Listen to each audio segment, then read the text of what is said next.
Robot Shankar அவர்களது மரணம். யாழ்ப்பாணத்தில் சில ஆய்வுகள் நான் பார்த்த மட்டும் சொல்லுது, கேன்சர் நோயை கூட சீனி தான் கூட. நாங்கள் எல்லாத்துக்கும் சும்மா அந்த புராய்லர் கோழி அதை இதை சாட்டுவோம். ஆனால் ஐயர் பிள்ளைகள் கூட அப்படி. நிபுணர் சிவன்சுதன் ஐயா சொல்லுவார், ஒரு எதிரிக்கு நாங்கள் வேறு ஒன்றையும் நெஞ்ச கொடுக்க தேவையில்லை, சோடா வண்டி கொடுக்கலாம்னு சொல்லுவார். தமிழ் எந்திரன் சொந்தங்களுக்கு வணக்கம். இன்றைக்கு ஒரு மிக முக்கியமான காணொளி. இதுவும் உயிர் சம்பந்தப்பட்ட காணொளி. இன்றைக்கு யாழ்ப்பாணம் உட்பட இலங்கை உலகம் எல்லாத்திலையும் இள வயதில் ஆக்கள் இறந்து கொண்டிருக்கணும். அதுக்கு என்ன காரணம்னு உங்கள் எல்லாருக்குமே தெரியும். என்ன காரணம்? எல்லாரும் உடனே யோசிப்பினும் அந்த ஊசி இந்த ஊசி கொரோனா ஊசி என்று தேவையில்லாத காரணங்கள் அடுக்குவேன். உண்மையான காரணம் எங்களுடைய உணவு பழக்கமும் டோட்டலாக மாறின எங்களுடைய வாழ்க்கை முறையும் உடற்பயிற்சி இன்மையும். இது எல்லாருக்கும் தெரியும். இந்த காணொளியில் உங்களுக்கு தெரியும், கிட்டடியில் அண்மைய தினங்களில் மிகப்பெரிய ஒரு நகைச்சுவை நடிகர், ஒரு பல குண இயல்புகளை கொண்ட ஒரு டேலண்டானால் ரோபோ சங்கர் அவர்களது மரணம், யாழ்ப்பாணத்தில் சுகாதார திணைக்களத்தை சார்ந்த ஆகல்ன்ற மரணம் எல்லாம் நடந்தது உங்களுக்கு தெரியும்.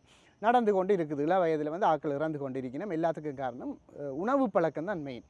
இந்த காணொளியில் நான் கதைக்க போகிறது இன்றைக்கு உங்கள் எல்லாருக்குமே தெரியும், நீரிழிவு நோய் ஒரு சாதாரணமாக எல்லாருக்கும் ஒரு தடிமன் காய்ச்சல் மாதிரி வந்துட்டுது. முந்தி எனக்கு சலரோகம் என்று சொல்ல நான் வெக்கப்படுவேன். இப்போ அப்படி இல்லை, எல்லாருக்கும் சாதாரணமாக அது இல்லாட்டி தான் ஏதோ பிரச்சனைன்ற மாதிரி வந்துட்டுது. இந்த நீரிழிவை பற்றி கதைக்க போகிறேன். அதுக்கு என்னென்ன காரணங்கள், நாங்கள் ஒரு நாளைக்கு என்னென்ன மாதிரி சாப்பிட வேணுமென்று மெதுவாக கதைக்க போகிறேன். ஒரு குறுகிய காணொளி. இது ஒரு பெரிய கடல் என்றாலும் நான் இந்த கொஞ்ச நேரத்துக்குள்ள உங்களுக்கு சொல்ல போகிறேன். உங்களுக்கு தெரியும், நீரிழிவு என்று சொல்கிறது எங்களுடைய குருதியில் இருக்கிற குளுக்கோஸ் மட்டம் அதிகரிக்கிறது தான் நீரிழிவு நோய். இதுக்கு காரணம் நாங்கள் சாப்பிட்ற உணவுகள். சில பேருக்கு பரம்பரை டயபெட்டிக்கில் டைப் 1 இருக்குது, டைப் 2 இருக்குது. டைப் 1 பரம்பரை, அது கொஞ்சம் வேலைக்கே வந்துடும். டைப் 2 எங்களுடைய பிரதானமாக எங்களோட உணவு பழக்கம் தான் காரணம். முதலாவதாக சொன்னால், நாங்கள் இனிப்பு வகைகள் அல்லது மாச்சத்தை எடுக்கிறது குறைவு. எங்களோட சாப்பாடு பிளேட்டை பார்த்தீங்கன்னா, வெள்ளைக்காரட்ட சாப்பாடு பிளேட்டில் நிறைய புரத உணவுகள் காய்கறிகள் கூடதாக இருக்கும். நாங்கள் பெரிய கும்பி மாதிரி சோறோ அல்லது புட்டோ இடியப்பமோ அதைத்தான் நிறைய வாய்தண்டு கறியொரு கொஞ்சமாக எடுப்போம். இதை விட முக்கியமாக நான் சொல்ல போகிறது, இந்த காணொலியில் சீனி தான் எங்களுக்கு எப்போவுமே பிரச்சனை. சில ஆய்வுகள் நான் பார்த்த மட்டும் சொல்லுது, கேன்சர் நோயை கூட சீனி தான் கூட இதாண்டுதண்டு. சிம்பிளாக சொன்னால், எங்களுடைய உடம்பை நாங்கள் ஒரு என்ஜினாக கருதினா அதுக்குரிய எரிபொருள் குளுக்கோஸ் அல்லது வெல்லங்கள். யோசிச்சு பாருங்க, கேன்சர் கிளம்புன்றது எல்லாருக்கும் தெரியும்.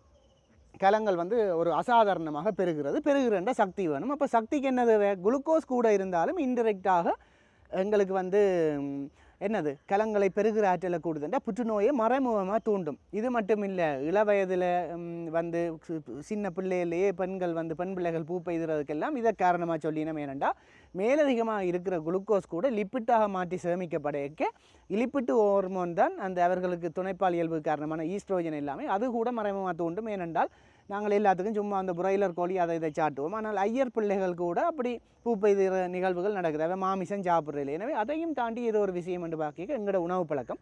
நான் விஷயத்துக்கு வாரன். சீனி ஒரு வில்லன் தான். வைத்திய நிபுணர் சிவன்சுதன் ஐயா சொல்லுவார், ஒரு எதிரிக்கு நாங்கள் வேறு ஒன்றையும் நெஞ்ச கொடுக்க தேவையில்லை, சோடா வண்டி கொடுக்கலாம்னு சொல்லுவார். அதுதான் அவனுக்கு மிகப்பெரிய தண்டனை என்று. ஏனென்று சொன்னால், சீனி ஒரு பெரிய வில்லன். எங்களுக்கு சீனியை கூட சாப்பிட்றது பெரிய ஒரு வில்லன். ஒரு நாளைக்கு ஒரு மனுஷர் உணவாக என்ன மாற்றத்தை எடுத்தாலும் அது கலோரியாக மாறி உள்ளுக்கு போய் குளுக்கோஸாகத்தான் போகிறோம். இதை விட நாங்கள் சீனியாக எடுக்கக்கூடிய அளவு என்று சொல்லி இருக்குது. அப்போ நீங்கள் இருக்கலாம், சீனியாக என்னென்றால் என்ன அளவு என்ன சொல்கிறீங்களே? உதாரணமாக நாங்கள் தேநீரை இறந்துட்டோம்னா அதுக்கு சீனி போட்டு குடிப்போம். இல்லை சில சாப்பாடுகளுக்கு நாங்கள் சீனியை எக்ஸ்ட்ராவாக சேர்ப்போம். அப்படி சேர்க்கக்கூடிய அளவு யாராவது தெரிஞ்சால் கமெண்ட் பண்ணுங்க. ஒரு நாளைக்கு எத்தனை கரண்டி சீனி தேக்கரண்டி நாங்கள் எடுத்துக்கொள்ளலாம் என்றது WHO ரெக்கமெண்டேஷன் படி அடல்ட்டுக்கு பெரிய ஆள் 6 தேக்கரண்டி சீனியை எடுக்கலாம். யோசிச்சு பாருங்க, சாதாரணமாக நாங்கள் ஒரு தேநீர் இறந்தேக்கே 3 கரண்டி சீனி குறைஞ்சது போடுவோம். 2 தேநீர் இறந்துறாக்கள் இருக்குது, 4 இருக்குது, 6 தரம் தேநீர் குடிக்கிறாக்களும் இருக்குது. யோசிச்சு பாருங்க, நாங்கள் எவ்வளவா கூடவா எடுக்கிறோம்னு சொல்லி. இதை தவிர இனிப்பு பண்டங்கள் எல்லாத்துலேயுமே சீனி இருக்குது. உங்களுக்கு தெரியும், சாக்லேட் க்ரீம் பிஸ்கெட்னு சொல்லி ஒரு பிஸ்கெட் இருக்குது. அது பிராண்ட் இல்லை, அது நிறைய பிராண்ட்ஸ் இருக்குது. அதில் சாக்லேட் க்ரீம்ன்றது இந்த சாக்லேட் பூசினது உள்ளுக்கு க்ரீம் வச்ச ஒரு பிஸ்கெட். அந்த பிஸ்கெட்டில் எவ்வளவு சீனி இருக்குன்னு யாருக்காவது தெரியுமா? 4 தேக்கரண்டி சீனி இருக்குது அதில் 1. அப்படி 8 உள்ள ஒரு பிஸ்கெட் பேக்கெட்டை சாப்பிட்றாக்களும் இருக்குது. இதை தவிர ஒரு மீடியம் சோடாவில், மீடியம் என்ற படி சோடாண்டு இருக்குது, மீடியம் சோடாண்டு இருக்குது. மீடியம் சோடாவில் எவ்வளவு சீனி இருக்குன்னு யாருக்காவது தெரியுமா? தெரிஞ்சால் கீழே கமெண்ட் பண்ணுங்க. நான் என்னுடைய ஆன்சர் சொல்லக்க முன்னமே 12 கரண்டி சீனி இருக்குது. அப்போ நாங்கள் ஒரு சோடாவையும் குடிச்சிட்டு அந்த பிஸ்கெட்டிலே ஒரு 8 உள்ள பிஸ்கெட் வார ஒரு சின்ன பேக்கெட்டை அப்படியே சாப்பிட்றாக்களும் இருக்குது ஒரு நேரத்துக்கு. இதுக்கு தக்க நாங்கள் உடல் உழைப்பை செய்கிறோமா, எங்களுடைய சக்தி வேஸ்ட் ஆகிறதுக்கு தக்க மாதிரி நாங்கள் ஏதாவது செய்கிறோமா? இப்போ எங்களோட வாழ்க்கை முறையை சொல்லுறது நான் உட்பட செடண்டரி லைஃப் ஸ்டைல். வாரது வெடியை ஒழும்புறது, டக்கு டக்குன்னு பல்ல தீட்டுறது, இதன்றது முகங்கருவுறது, தேநீரை குடிக்கிறது, ஃபோனை பார்க்குறது, அல்லது விடிஞ்சோடனே ஃபோனை பார்த்து கொண்டு தான் ஒழும்புறது, பிறகு வேலைக்கு போகிறது, அங்கேயும் ஃபோனை பார்க்குறது, பிறகு வீட்டை வாரது, இன்னொரு வேலையை செய்கிறது, பிள்ளைகளோட கொஞ்ச நேரம் இருக்கிறது, உடுப்பை துவைக்கிறது, தங்களோட வேலையை செய்கிறது, நித்திரைக்கு போகிறது, திருப்ப இதே வட்டமாக தொடரும் சைக்கிள். இதை சொல்கிறது செடண்டரி லைஃப் ஸ்டைல். இதில் வந்து நாங்கள் வேலை செய்கிறதுக்கு உடற்பயிற்சி செய்கிறதுக்கு நேரம் இல்லை. இதுதான் இன்றைக்கு உணவு பழக்கங்களுக்கு இந்த மாதிரியான எங்களோட வாழ்க்கை முறையும் தான் இந்த இறப்புகளுக்கு காரணம். இதை தவிர நாங்கள் குடிக்கிற சில மதுபானங்களில் கூட, பியர் போன்ற ஐட்டங்களில் கூட சீனியின் அளவு உயர்வாக இருக்கும். சில பிராண்ட்ஸ் வந்துட்டுது.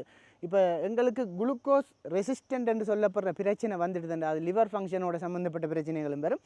இதில் வந்து ஒரு தோல் மூட்டில் ஒரு ஷைனிங்கான மெதுவான கருப்பு மாதிரியான ஒரு படலம் தோன்றும். கூட நீங்கள் பார்த்தீங்களா, நான் சந்தித்த 24-25 வயது நண்பர்களுக்கு எல்லாமே வந்து சலரோகம் இருக்குது. கூட சாரதிகள் என்னென்னு சொன்னால், அவர்கள் வந்து போகிற இடங்கள் எல்லாம் என்ன செய்வினோம், சோடா குடிப்பினோம், இனிப்பு பானங்களை குடிப்பினோம், தண்ணி கொண்டு போக மாட்டினோம். நாங்கள் எப்போவுமே வீட்டே இருந்து தண்ணி கொண்டு போகிற பழக்கங்களை இப்போ எல்லாம் விட்டுட்டோம். போகிற இடங்களில் இப்படியான இனிப்பு பானங்களை குடித்து ஏராளமான வருத்தங்களை தேடுறோம்.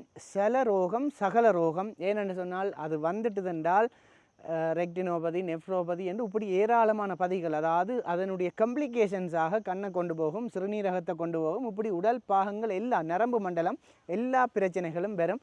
அதனுடைய கம்ப்ளிகேஷன் மேக்சிமம் வந்து இறப்பை தோற்றுவிக்கும். எனவே நிறைய ஆக்கள் இப்போ எங்களுடைய உணவு பழக்கங்களில் கவனமாக இருக்க வேணும். இந்த காணொலியில் நான் ஒரு குறுகிய நேரத்துக்குள்ள இந்த சீனியின் அளவு எவ்வளவு தேவை, என்ன மாதிரி நாங்கள் எடுக்க வேணும், இது தவிர நாங்கள் சாப்பிட்ற மாச்சத்து முக்கியமாக அதுவும் சீனியாகத்தான் மாறும். குருதியில் போயிட்டு உணவு சமன்பாடு எல்லாம் அடைந்து குருதியில் சேரைக்கு அது வந்து வெள்ளமாகத்தான் மாறும்.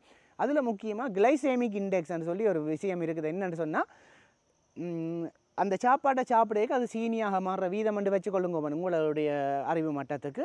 கிளைசேமிக் இண்டெக்ஸ் கூடின உணவுகளை நாங்கள் எடுத்தோம்னு சொன்னால் அது வந்து எங்களுக்கு பிரச்சனை தான். உதாரணமாக நாங்கள் முந்தி பாவித்த மொட்டை கருப்பன் அப்படியான நாட்டு அரிசிகளை விட இப்போ பாவிக்கிற கீரி சம்பா, பொன்னி, பாசுமதி இப்படியான அரிசிகள் வந்து நாங்கள் சாப்பிட்ட உடனே அது சீனியாக மாறுற அளவு வந்து கூடவாக இருக்கும் ஏனைய அரிசிகளோட ஒப்படைக்க.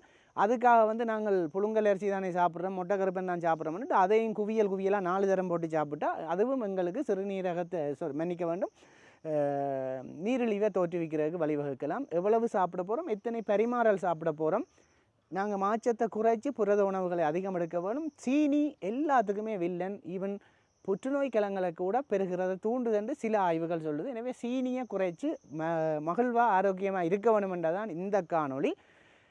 மேலும் பல சுகாதார தகவல்களை ஒன்றா சொல்லுவேன். இந்த காணொளி உங்களுக்கு எவ்வளோ தூரம் பிடிச்சிருக்கு, இந்த விஷயங்களை நீங்கள் கட்டாயம் மற்றவர்களுக்கு தெரிகிறதுக்காக பகிர்ந்து விடுங்க. நன்றி, வணக்கம்.